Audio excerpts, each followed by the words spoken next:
Wabarakatuh. Alhamdulillah wassalatu wassalamu ala sayyidina Rasulillah Sayyidina Muhammad bin Abdullah wa ala alihi wa sahbihi wa mawala. Kita bersyukur kepada Allah subhanahu wa ta'ala malam hari ini Allah ta'ala hadirkan kita di dalam maulid yang dilaksanakan di Majlis Fakhrul Wujud Akhina Al-Habib Syarif Al-Hamid. Mudah-mudahan Allah subhanahu wa ta'ala memberikan keberkahan kepada beliau, keluarga besar beliau, dan juga para guru-guru kita yang hadir tengah-tengah kita adalah Habib Saleh bin Muhammad bin Yusuf Al-Jufri, dan juga para kiai, para asatidah, para habaib semua yang hadir tengah-tengah kita yang tidak bisa disebutkan satu persatu. Allah Ta'ala insyaAllah senantiasa membimbing kita semua hadirin wal hadirat di jalan yang diridhai oleh Allah Ta'ala. InsyaAllah makin dekat dengan Rasulullah Sallallahu Alaihi Wasallam, yang mana kehadiran kita di majlis ini semata-mata karena cinta kita kepada Allah, cinta kita kepada Rasulullah Sallallahu Alaihi Wasallam. Dan Allah Subhanahu Wa Taala membanggakan mereka orang-orang yang hadir di majlis yang semacam ini. Dan justru berkat keberadaan perkumpulan yang semacam ini diangkat bala, diangkat musibah dari negeri kita dan dari negeri-negeri kaum muslimin. Di dalam hadits qudsi Allah Ta'ala berfirman, Inni la'ahum bi'adzab ala ahli al-ard. Aku bertekad menurunkan azab dan siksa, menurunkan bala dan musibah kepada penghuni bumi. Walamma ra'aitu ummara baiti wal mutahabbina fiyya. Ketika aku melihat orang-orang yang memakmurkan rumahku, masjid-masjidnya Allah, dan orang-orang yang saling mencintai satu sama lain karena Allah Subhanahu wa Ta'ala, wal mustaghfirina bil ashar, dan orang-orang yang gemar beristighfar di waktu sahur, maka dengan berkat mereka aku angkat azab, aku angkat bala, aku angkat musibah dari penghuni bumi berkat orang-orang yang semacam ini. Dan manusia senantiasa dunia berada di dalam kebaikan, umat manusia dalam kebaikan, negeri ini dalam kebaikan, selama majlis-majlis yang semacam ini tetap ada di antara kita sekalian. Alhamdulillah, kita hadir memperingati maulidnya Nabi besar Muhammad Sallallahu Alaihi Wasallam, manusia yang paling agung, manusia yang paling luhur, manusia yang menjadi teladan, yang dipilih oleh Allah Subhanahu Wa Ta'ala. Allah Ta'ala yang menciptakan kita, dan Allah Ta'ala yang berhak memilihkan teladan bagi kita sekalian. Kita teladan itu bukan nyari sendiri, akan tetapi Allah yang memilihkannya untuk kita, teladan yang terbaik. Laqad kana lakum fi Rasulillahi uswatun hasanah. Pada pribadi Rasulullah teladan yang terbaik. Allah Ta'ala berikan kepada Nabi Muhammad kesempurnaan di dalam fisik beliau, kesempurnaan di dalam akhlak beliau. Wa kana sallallahu alaihi wasallam ahsanan nas khalqan wa khuluqa wa ahdahum ila al-haqqi turuqa. Kana khuluquhul Qur'an wa shimatuhul ghufran, yansahu lil insan wa yafsahu fil ihsan, ya'fu 'anil dhanbi idza kana fi haqqihi wa sababihi, wa idza dhuyya haqqullahi lam yakum ahadun li ghadabihi. Man ra'ahu badihatan habah idza da'ahu al-miskin ajabah, yaqulul haqq walau kana murra wa la yudmiru li muslimin ghishyan wa la dharra. Beliau Nabi Muhammad adalah orang yang paling indah fisiknya, yang paling indah akhlak dan perangainya. Pribadi beliau, perangai beliau adalah gemar memaafkan, gemar memberikan maaf, menyayangi kepada sesama. Sallallahu alaihi wasallam. Sungguh benar Allah yang menamakan beliau Rauf Rahim, manusia yang penuh kelembutan, manusia yang penuh kasih sayang kepada sesama. Sallallahu alaihi wasallam. Habib Ali bin Muhammad Al-Habsyi dalam Sentul Durar, beliau juga bilang, kana sallallahu alaihi wasallam ahsanan nas khuluqan wa khalqa wa awwalahum ila makarimil akhlaqi sabqa wa awsa'ahum bil mu'minina hilman wa rifqa barran ra'ufa la yaqul wa la yaf'al illa ma'rufa lahul khuluqus sahl واللفظ المحتوي على المعنى الجزل إذا دعاه المسكين أجابه إجابة معجلة وهو الأب الشفيق الرحيم لليتيم والأرملة. Beliau Sallallahu Alaihi Wasallam orang yang akhlaknya paling bagus, peranginya bagus. Adapun fisiknya Nabi Muhammad diungkapkan oleh Sayyidina Ali bin Abi Thalib, lam ara qablahu wala ba'dahu mithlah. Saya tidak pernah melihat seseorang sebelum Nabi Muhammad dan setelah Nabi Muhammad, saya nggak pernah lihat yang mendekati, yang mirip, yang mendekati Rasulullah, nggak ada. Sallallahu Alaihi Wasallam. Di dalam keindahannya, di dalam ketampanannya, di dalam kesempurnaan fisiknya, tidak ada yang seperti Rasulullah sebelum Nabi dan setelah Nabi Muhammad Sallallahu Alaihi Wasallam. Sehingga sampai-sampai para sahabat yang lain seperti Hasan bin Thabit, beliau bilang, wa ajmalu minka lam taradtu aini wa ahsanu minka lam talidin nisa'u khuliqta mubara'an min kulli aibin ka'annaka qad khuliqta kama tasha'u. Yang lebih indah dari engkau tidak pernah dilihat oleh mata siapapun. Yang lebih sempurna, yang lebih tampan dari engkau tidak pernah dilahirkan oleh wanita manapun juga. Engkau diciptakan oleh Allah Ta'ala bebas cacat, bebas celak, bebas kekurangan, sempurna, nggak ada aibnya, nggak ada kekurangannya. Nggak ada aib, nggak ada kekurangan pada pribadi Rasulullah Sallallahu Alaihi Wasallam. Seolah-olah beliau diciptakan sesuai orderan beliau sendiri. Kita kalau dilahir gini, apa kita bisa order? Ya Rob, saya mau mata kayak begini, saya mau hidung kayak begini, saya mau badan seperti ini, saya mau bibir seperti ini. Nggak bisa. Itu Rasulullah demikian sempurna, seolah-olah itu Rasul tuh mengorder fisiknya mau seperti apa. Tapi Allah Subhanahu wa Ta'ala, sebagaimana Al-Habib Ali bilang, qad khalaqahu Allah ala ajmali surah fiha jami'ul mahasin mahsurah wa 'alaiha mabsurah. Lam ya'ti basharun ala mithli khalqihi fi mahasini nazarihi wa sam'ihi wa nutqihi. Enggak ada manusia yang mendekati Rasulullah, yang menyamai Rasulullah di dalam keindahan cara melihatnya Nabi, di dalam keindahan cara berbicaranya Nabi, di dalam keindahan cara menyimak dan mendengarnya Rasulullah. Cara ngelihatnya itu khas, sehingga semua orang yang duduk dengan Nabi Muhammad merasa dirinya paling diperhatikan oleh Nabi Muhammad Sallallahu Alaihi Wasallam. Sampai dikatakan man ra'ahu badihatan habah wa man khalaqahu ma'rifatan ahabbah. Yang memandang Rasulullah pandangan pertama langsung terkesima, terpesona, begitu takut melihat wibawanya Nabi Muhammad Sallallahu Alaihi Wasallam, gentar melihat wibawa dan karismanya Rasulullah Sallallahu Alaihi Wasallam. Bahkan sampai dibilang oleh sahabat bahwasanya idza aqbala fi tariq, idza aqbal faka'annama jayshun muqbil. Apabila Rasulullah masuk di satu jalan, apabila datang Rasulullah, beliau sendirian di jalan, datang jalan sendiri, tapi karisma dan wibawanya seperti suatu pasukan yang hebat, yang tangguh, yang berjalan di belakangnya Nabi Muhammad, padahal beliau sendirian.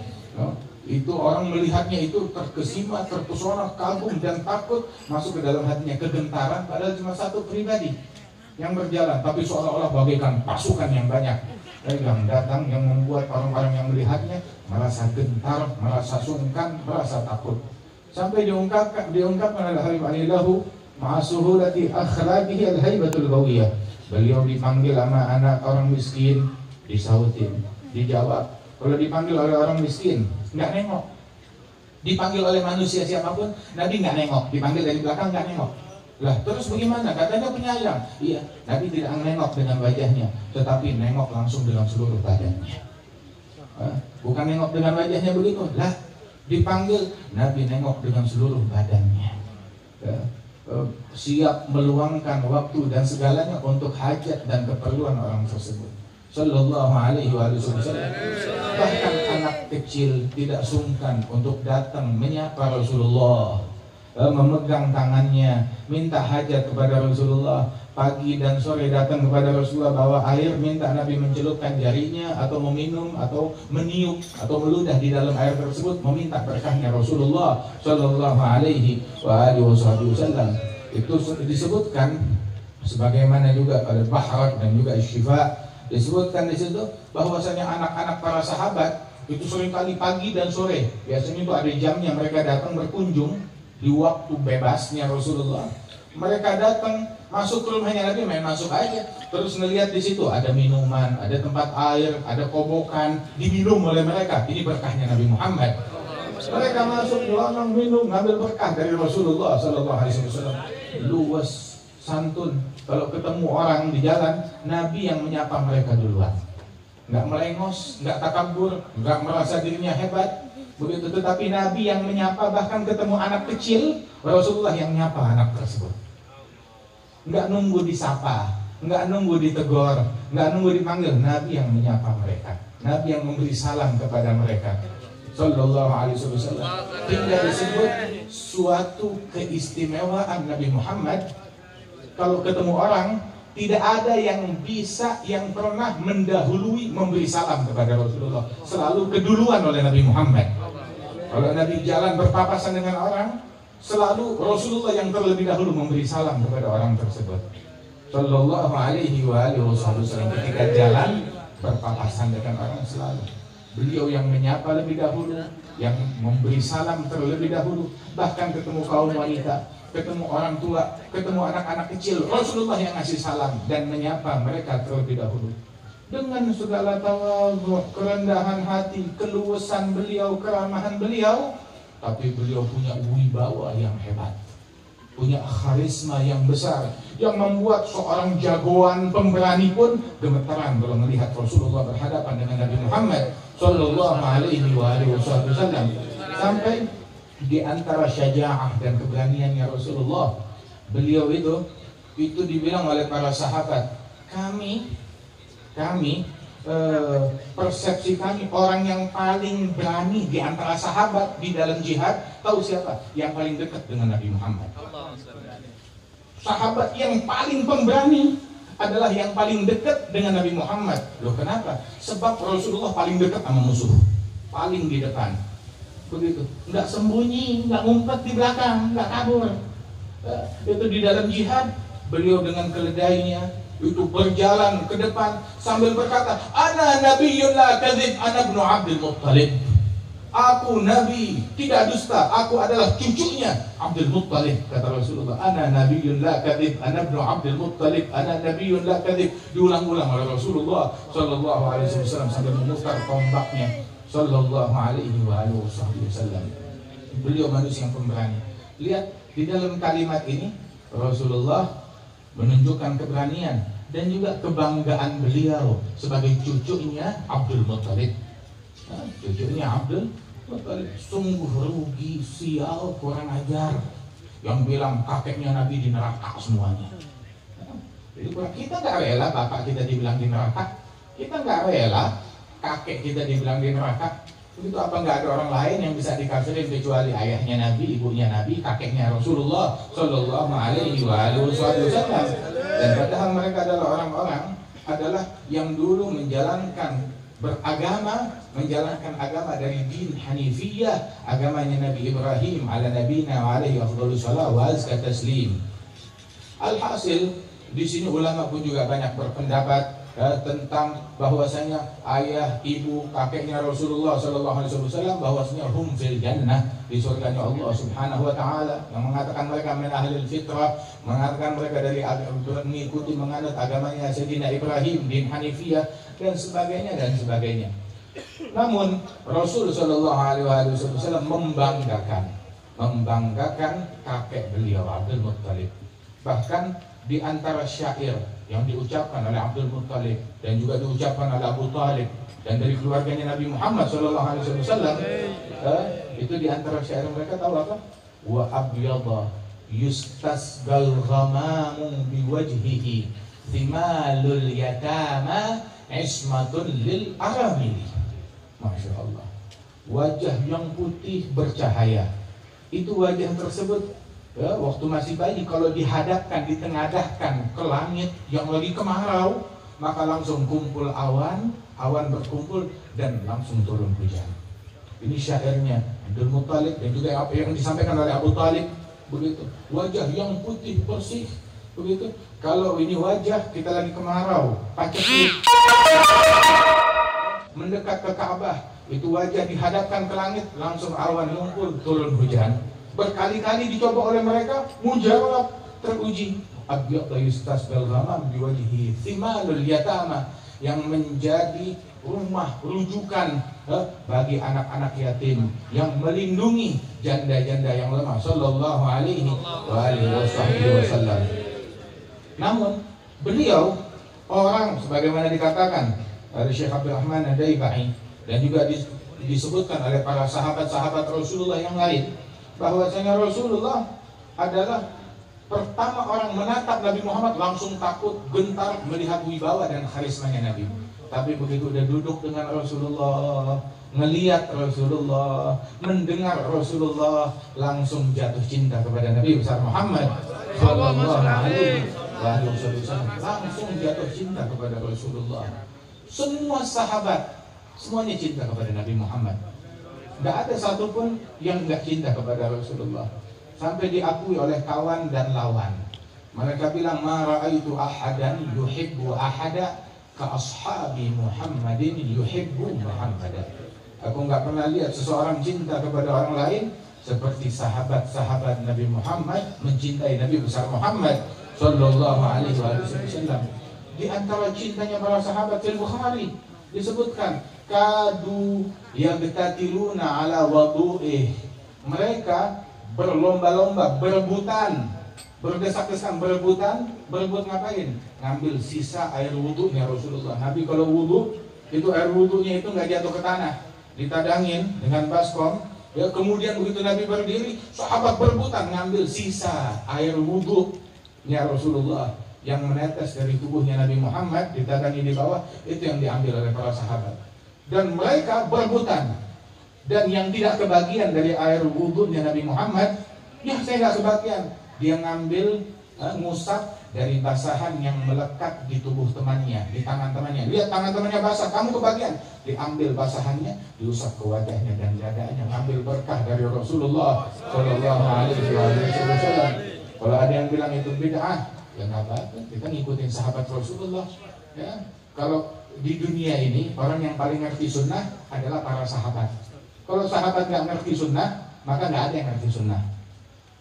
Sallallahu alaihi wasallam, Nabi Muhammad SAW, beliau yang menjadi guru mereka, yang mengajarkan mereka tauhid Rasulullah, yang mengajarkan mereka sunnah Rasulullah Sallallahu alaihi wasallam. Itu ajarannya para sahabat Rasulullah dan disetujui oleh Nabi besar Muhammad Sallallahu alaihi wasallam. Kadu yaktatiluna ala wudu'ih. Mereka berlomba-lomba ngambil air wudunya Rasulullah, dan tidaklah Rasulullah meludah, melainkan mereka sahabat-sahabat beliau itu mengambil ludahnya Nabi Muhammad, belum nyampe ke tanah ditangkap oleh sahabat. Mau diapain itu air ludahnya Nabi Muhammad? Diusap ke wajahnya, diusap ke dadanya, ngambil berkah sampai sejauh itu kepada Rasulullah Sallallahu Alaihi Wasallam. Sampai dulu tuh Nabi Muhammad pernah dihijamah, apa dihijamah di sini bahasanya? Oh, hijamah. Dibekam, dikeluarkan darahnya Rasul Shallallahu Alaihi Wasallam. Kemudian untuk pengobatan, dan senantiasa Rasul juga mengatakan, Jibril selalu nyuruh saya melakukan hijamah, sebab bermanfaat untuk kesehatan. Dan ketika dibekam itu darahnya mau dibuang, dipanggil salah satu sahabat, salah satu anak-anak mereka, Muawiyah atau kadang beberapa sahabat lainnya, disuruh anak kecil tersebut buang ini, taruh di tempat yang nggak kelihatan orang-orang, buang di tempat yang nggak ketahuan orang, sembunyikan ini, buang di tempat yang tersembunyi. Baik ya Rasulullah. Nggak lama balik lagi, udah di tempat yang disembunyikan, nggak ketahuan orang, nggak ada yang bisa lihat, nggak ada yang bisa nemukan. Terus Nabi bilang, jangan-jangan kamu minum darah saya. Alhamdulillah, Rasulullah diminum darahnya, Masya Allah, oleh sahabat tersebut, diminum darahnya Rasulullah nyari berkah dari Nabi Muhammad sampai sedemikian rupa. Sallallahu alaihi wa alihi wasallam. Itu Sayyidina Amr bin al-As. Itu beliau bilang, kalau saya disuruh mensifatkan wajah Nabi kayak bagaimana sih, saya tidak bakalan mampu mensifatkan wajah Rasulullah. Loh, kenapa? Kan sahabat Nabi.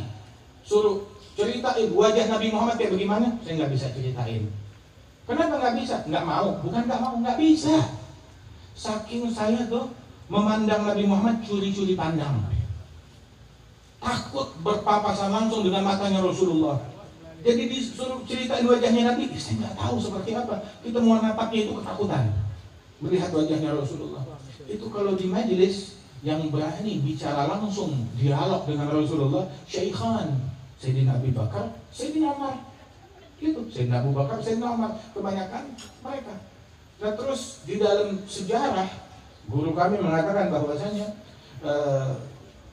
para sahabat senior, kebanyakan di antara mereka tidak bisa mensifatkan wajah Nabi Muhammad seperti apa. Saking mereka terlalu ta'zim untuk melihat wajahnya Rasulullah. Dan di dalam syama'il, di dalam ahadis, ketika disebutkan wajah Nabi seperti ini, wajah Nabi seperti itu, ketika disampaikan, kebanyakan yang meriwayatkan hadis ini adalah sahabat-sahabat yang masih kanak-kanak waktu jumpa dengan Nabi Muhammad. Sehingga mereka belum terlalu mengerti tentang karisma dan wibawa Rasulullah. Mereka kalau di majlis melihatin wajahnya Nabi berani. Begitu. Adapun sahabat-sahabat yang senior nggak berani melihat wajahnya Rasulullah. Sehingga kalau ada hadis yang menyebutkan tentang wajah Nabi seperti ini, seperti itu kebanyakan diriwayatkan oleh sahabat-sahabat yang junior, yang masih kanak-kanak ketika dia hadir bersama Rasulullah Shallallahu Alaihi Wasallam. Ditanya, "Sif lana wajah nabiyina," sifatkan kepada kami seperti apa gerangan wajah Nabi kami Muhammad. Maka sahabat tersebut mengucap bahwasanya ka'anna wajhahu gamar bal adwa'u minal gamar idza lam yahul dunahu al-ghamam qad ghashiyahu al-jalal wa intaha ilaihi al-kamal. Wajahnya Rasulullah bagaikan purnama, bulan purnama. Ini malam purnama, ini malam bulan purnama. Begitu.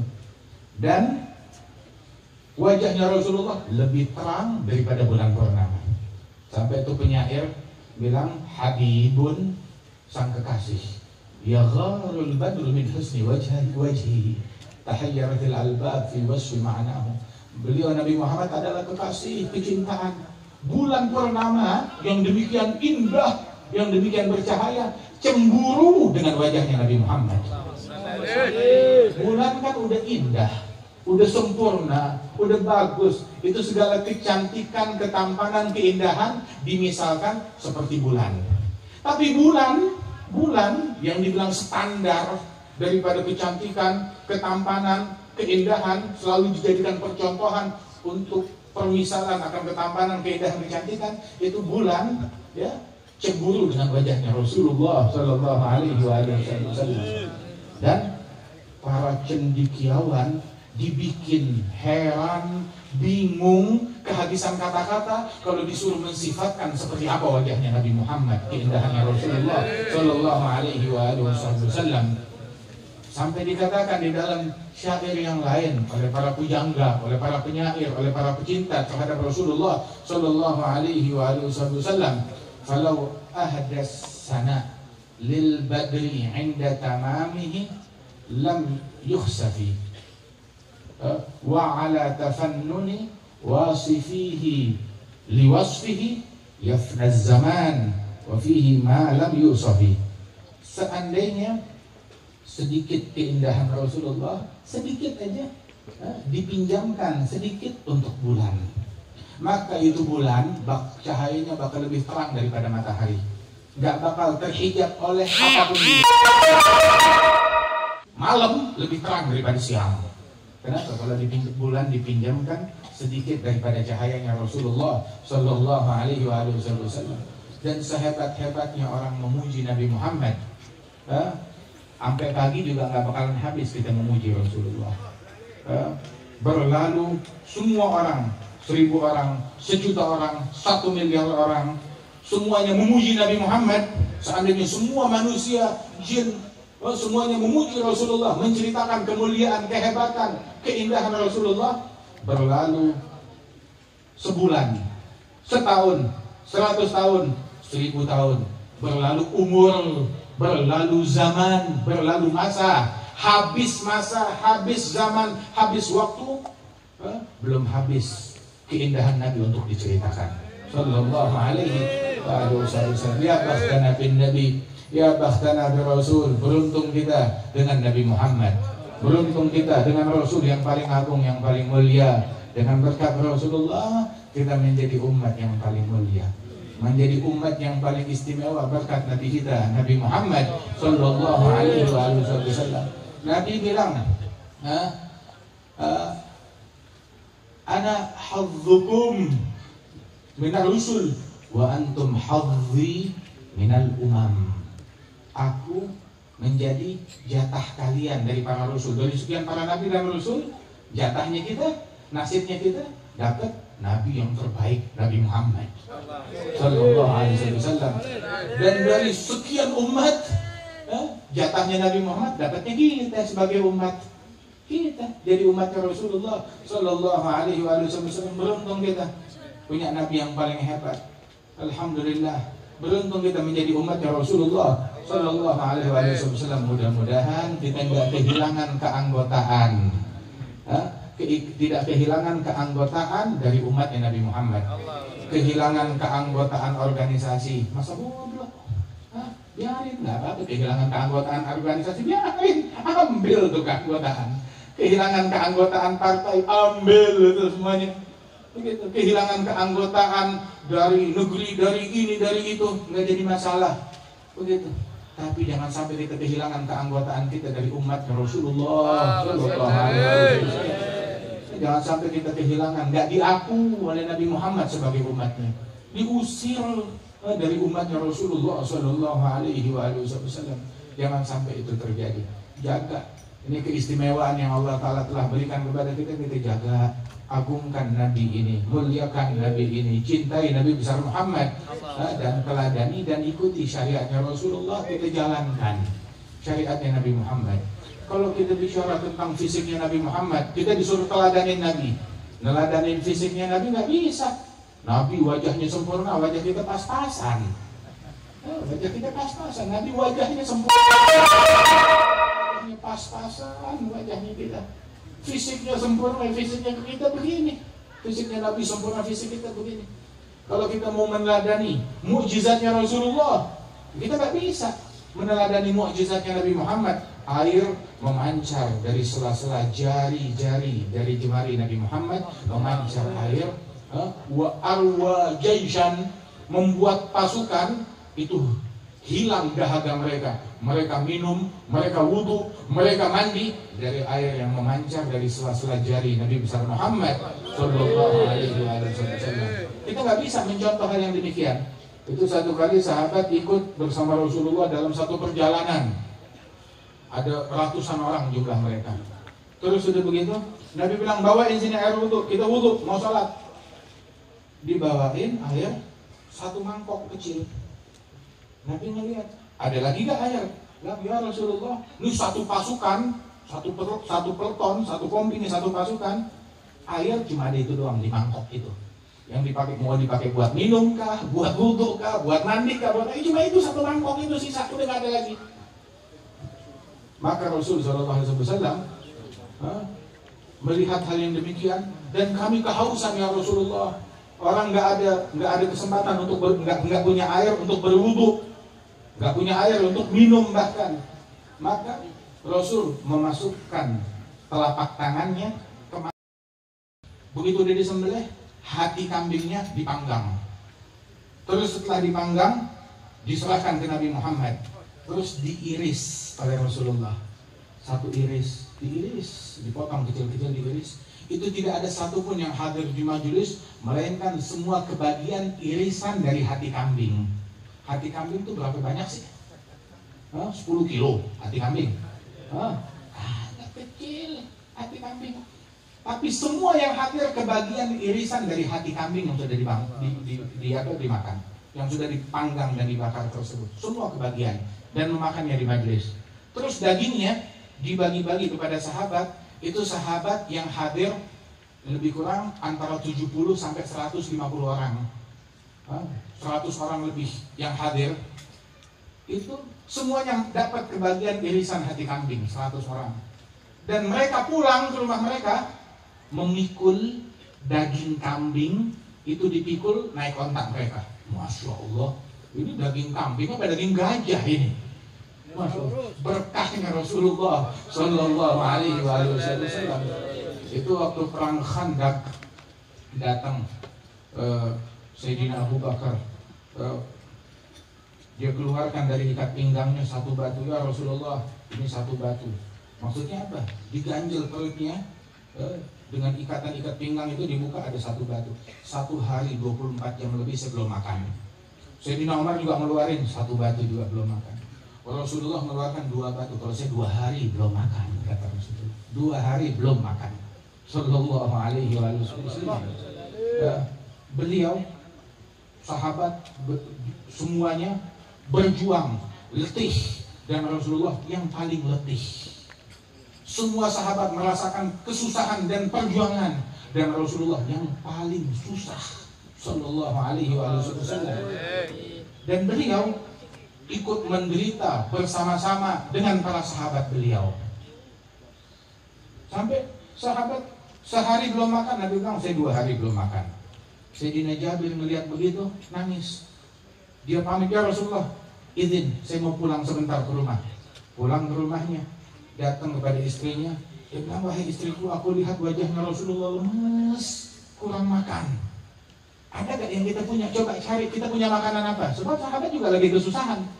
Dicari makanan yang mereka punya, istrinya kumpulkan makanan yang tersisa. Ada dapat sekitar 3 liter gandum. 3 liter gandum, 1 sok. Nggak nyampe 3 liter, sekitar 3 liter gandum terkumpul. Kemudian dagingnya apa? Nah, daging ya kita cuma punya anak kambing, bukan kambing, anak kambing yang masih kecil. Kita cuma punya itu yang kita punya. Ya sudah, begitu. Potong, masak, kita undang Rasulullah makan. Tapi istrinya bilang, pesan sama suami, bilangin, kasih tahu kepada Rasulullah, kita cuma punya gandum 3 liter dan kambing, bukan kambing, jangan bilang kambing, kita cuma punya anak kambing yang kecil. Dan gandum 3 liter. Soalnya Nabi itu kalau diundang makan, ya, Nabi Muhammad Sallallahu Alaihi Wasallam kalau makan tuh ngajak orang, semuanya diajak makan, semuanya diajak makan. Nah itu Rasulullah Sallallahu Alaihi Wasallam melakukan itu tentu saja dengan izin dari tuan rumah.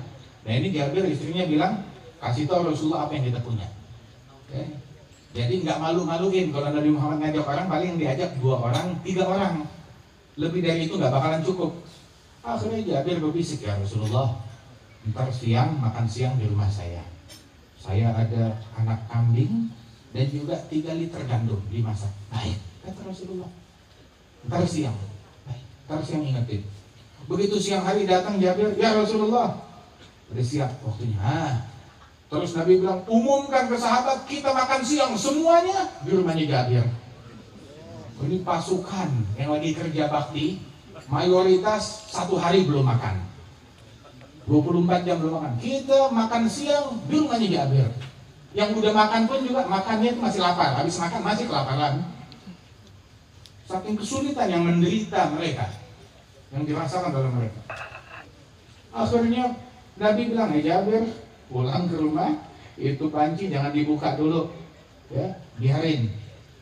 Daging jangan dikeluarin, gandum jangan dikeluarin, jangan dibuka, tunggu saya datang. Jabir lari ke rumahnya bilang, wahai istriku, Rasul bawa 1 pasukan ke rumah kita. Itu dalam riwayat istrinya langsung ngomel, anta. Itu dalam riwayat, engkau, apa namanya?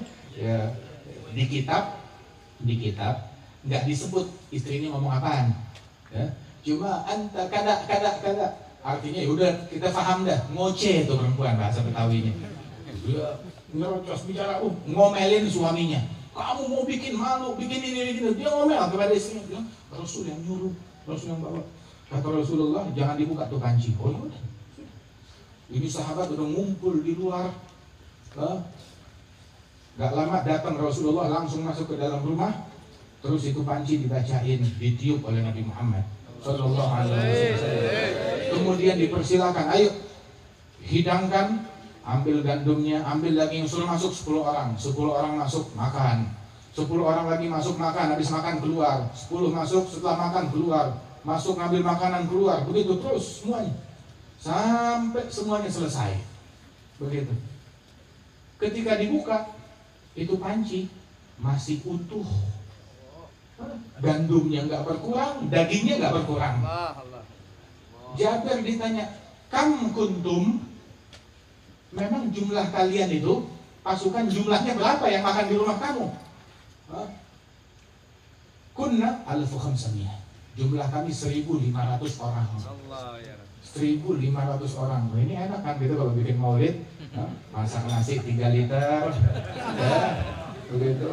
Masak anak kambing, begitu. Ya, satu, masya Allah, berkah banget. Ini sahabat yang lagi pada kelaparan. Terus lihat, mereka walaupun lagi menderita, lagi lapar, lagi dilanda kesulitan, nggak rusuh. Pagernya Jabir nggak rusak, tanamannya nggak diinjak-injak, nggak ada yang sendalnya putus, nggak ada yang dorong-dorongan, jendelanya Jabir nggak rusak, rumahnya pintunya nggak didobrak orang, tertib semuanya. Ini pelajaran buat kita umat Islam. Walaupun kita lagi krisis, lagi susah pangan, susah ekonomi, paceklik, problem, tetap jaga adab kita, tetap jaga akhlak kita. Adab kita lebih berharga daripada dunia seisinya. Akhlak yang kita jaga tuh, akhlaknya Nabi Muhammad, sunnahnya Nabi Muhammad, itu lebih berharga daripada dunia seisinya. Tetap jaga itu semua. Jangan orang kalau udah marah, kalap, udah keluar deh, cacian, makian, omongan ini dan itu, nggak peduli dengan yang lain. Kalau udah kelaparan, siap membuat rusuh, siap berkelahi, siap ribut. Kalau udah dunianya diganggu, udah. Kita umat Islam jangan mudah terpancing, jangan mudah terprovokasi dengan gangguan apapun, ya, dengan kesulitan apapun, dengan tantangan apapun. Itu lihat sahabat Rasulullah Sallallahu Alaihi Wasallam, tetap mereka tertib apapun keadaan yang menimpa mereka. Ini didikannya Nabi besar Muhammad Sallallahu Alaihi Wasallam. Nah, saudara-saudara sekalian, ini kita kalau ngikutin mukjizatnya Nabi, kita nggak bisa. Tetapi kita bisa mengikuti bagaimana Rasulullah isar, berbagi kepada sesama, bagaimana kepedulian Nabi Muhammad kepada sesama. Kita bisa melihat bagaimana perangainya para sahabat di dalam isar. Masalahnya tahu gak isar? Isar tuh mendahulukan orang lain. Ada makanan, ayo silakan kamu dulu. Ya, silakan kamu dulu. Ada minuman, kamu dulu. Ada tempat yang enak, kamu dulu. Ada kelapangan rezeki, kamu dulu. Mendahulukan orang lain dalam nikmat. Masalahnya kita isarnya kita dalam ibadat. Tahu isarnya dalam ibadat? Diajakin majelis, ya kamu dulu aja. Kamu dulu, majelis ya kamu dulu. Sholat ya kamu aja, silakan. Soft awal ya kamu aja di soft pertama, di soft awal. Disuruh ibadat ya kamu aja ibadat. Kita mendahulukan orang lain dalam ibadat, tapi dalam urusan dunia, minggir saya dulu. Begitu. Tahta minggir saya dulu, saya. Urusan harta pengen duluan, urusan tahta pengen di depan. Begitu. Tetapi giliran urusan akhirat belakangan. Sedekah ya kamu aja sedekah, silahkan. Urusan sedekah, oh ya kamu aja yang berinfak, kamu aja yang bersedekah, silahkan. Ada satu orang datang jumpa dengan beberapa wali, dengan seorang wali Allah, seorang arifin yang zuhud di dunia, nggak pengen dunia, nggak menginginkan dunia, hidupnya sederhana, nggak pengen dunia.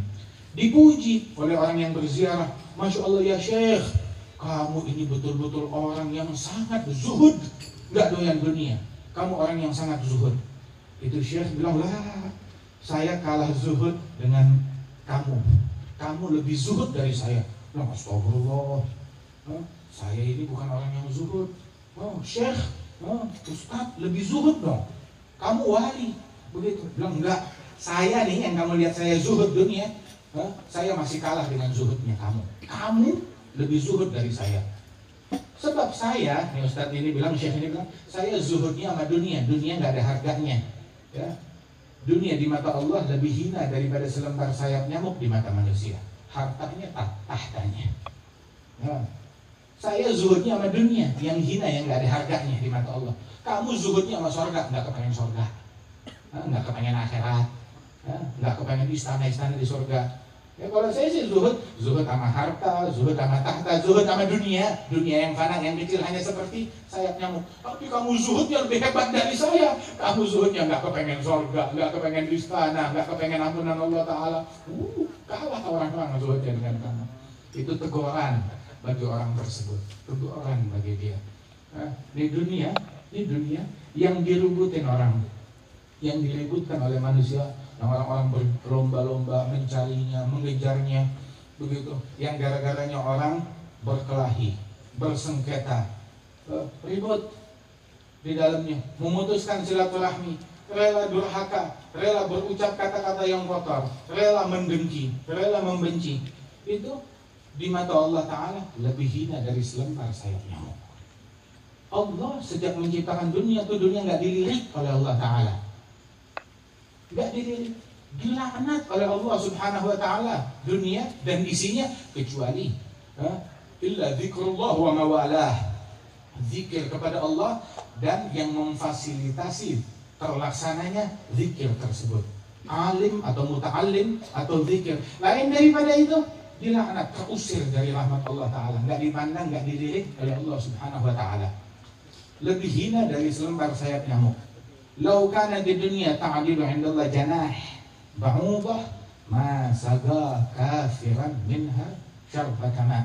Seandainya dunia di mata Allah sama kadarnya seperti selembar sayap nyamuk di mata manusia, maka niscaya Allah nggak bakal berikan kepada orang kafir seteguk air pun juga. Tapi karena dunia nggak ada harganya, dikasih makan dari orang kafir daripada dunia itu. Nggak ada harganya di mata Allah. Dunia darun liman la daru lah, wa malun liman la mala lah, walaha yajma'u man la aqla lah. Dunia rumah buat orang yang di akhirat nggak punya rumah. Masa depan bagi orang yang di akhirat nggak punya masa depan. Harta bagi orang yang di akhirat nggak punya harta. Yang terobsesi mengumpulkan dunia, orang yang di mata Allah nggak punya akal. Adimul adil, laukan ya adil, kan fakar. Orang yang kosong, nggak punya akal. Kalau dia punya akal dia bakal mikir apa? Tafakkar fi fanaha, fi kathrat anaha, wa fi gillat ghinaha. Fikir betapa fananya dunia, betapa fananya dunia. Wal umur fanin wa intal la budda min kertisan. Umur fana, walaupun panjang, tetap kita harus mencicipi kematian. Datang malaikat Israel kepada Nabi Musa, dia datang menyerupai manusia, bilang, saya Israel, saya diutus oleh Allah untuk mencabut nyawamu. Nabi Musa menganggap dirinya, saya masih punya tugas sama Allah, ini manusia, ngaku Israel, menyerupai manusia, nyelonong mau nyabut nyawa saya. Nabi Musa marah, ditempeleng itu malaikat, ditempeleng. Dalam Bukhari, Sahih Bukhari, itu malaikat yang menyerupai manusia, ditempeleng sampai matanya keluar. Matanya keluar, sebab dia menyerupai tubuh malaikat, menyerupai tubuh manusia. Maka balik malaikat Israel kepada Allah, ya Rabb, arsaltani ila man yakrahul maut. Ya Allah, kamu utus saya kepada seorang nabi yang benci kematian nih, mata saya keluar.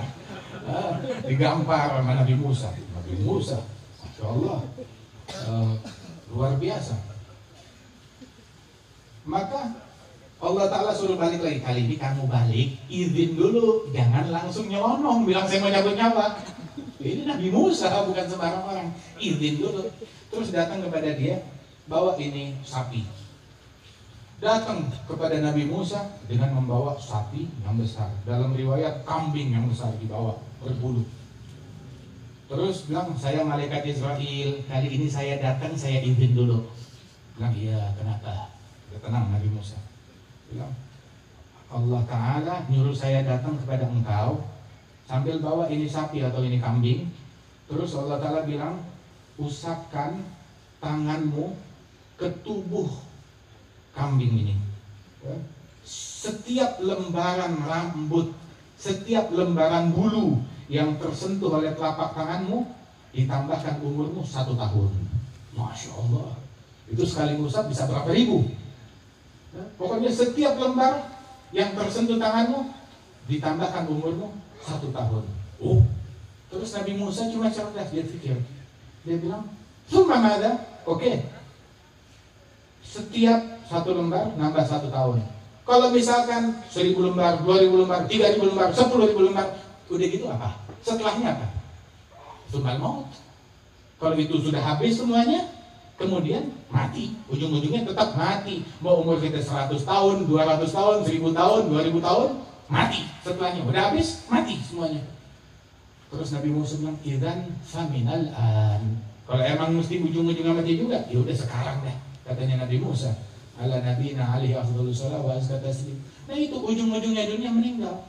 Tahu orang yang paling sial siapa? Orang yang rela mengorbankan akhirat demi dunianya sendiri. Dia punya akhirat dikorbankan demi dunianya. Demi dunia dia korbankan sholat, dia korbankan jamaah, dia korbankan hubungannya dengan Allah, hubungannya dengan Rasulullah, dikorbankan demi dunia dia sesaat. Ini orang bodoh, nggak punya akal yang kayak begini. Tapi tahu gak, ada yang lebih bodoh lagi. Siapa yang lebih bodoh lagi?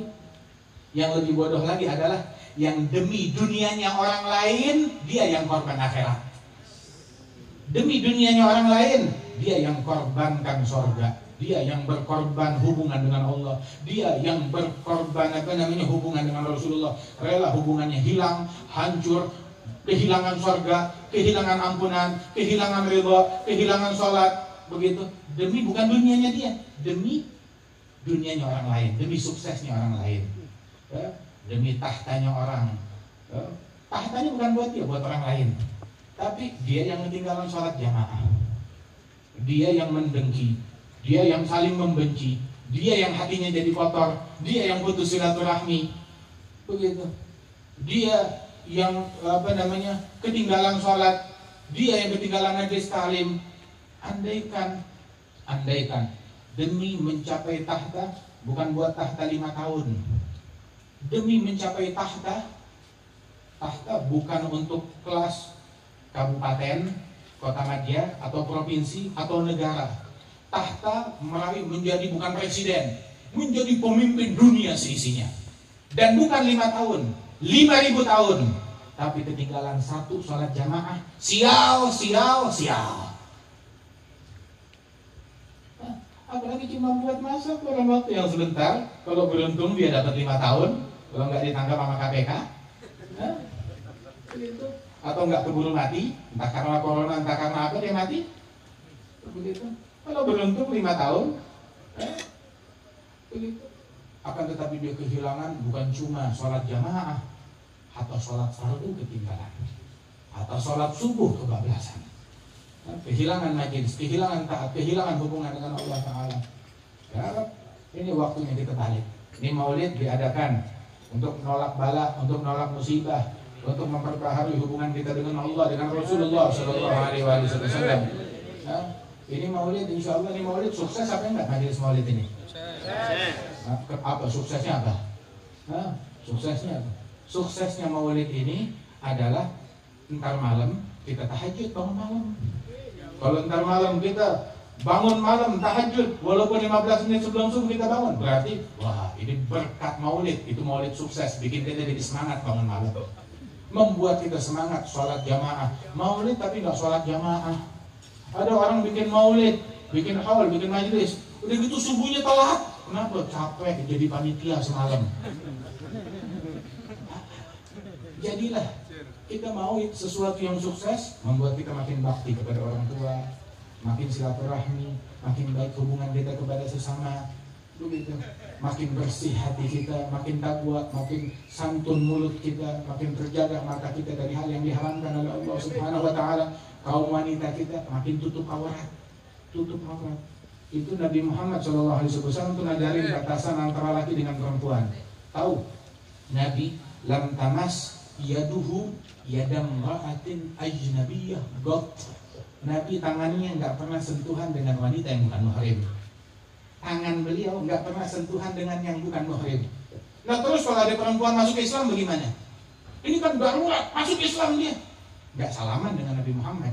Nabi kana yubayi'hunna kalama, membaiat mereka secara lisan dengan lidah, atau diulurkan sorbannya dengan yang panjang, dia pegang dari jauh situ, terus ditalkinkan 2 kalimat syahadat oleh Rasulullah Sallallahu Alaihi Wasallam. Tidak pernah sentuhan dengan yang bukan muhrim Sallallahu Alaihi Wasallam. Ayo ikut contoh teladani Nabi Muhammad Sallallahu Alaihi Wasallam. Mudah-mudahan Allah Taala berikan berkah, taufik, bimbingan, ridho, ampunan kepada kita sekalian dan rahmatnya untuk kita, diangkat bala, dijauhkan negeri kita dari musibah. Allah Taala berikan pertolongannya kepada kaum muslimin. Allah Taala berikan berkahnya kepada kaum muslimin, dan semua yang turut andil di dalam terlaksananya acara ini diberikan keberkahan oleh Allah Subhanahu wa taala, dijauhkan dari penyakit, dari wabah, dari musibah, dan Allah Subhanahu wa taala memberikan taufik kepada kita hingga kita merasakan manisnya ibadat, manisnya salat, manisnya taat, dan dianugerahkan kepada kita sekalian dan khusyuk wal hudur kepada Allah Subhanahu wa taala, dan dianugerahkan istiqamah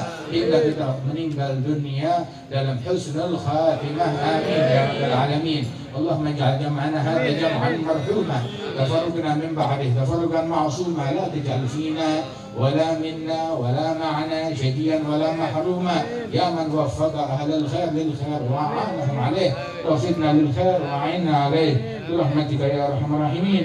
صلى الله على سيدنا محمد وعلى آله وسلم وآخر دعوانا أن الحمد لله رب العالمين والعفو. السلام عليكم ورحمة الله وبركاته.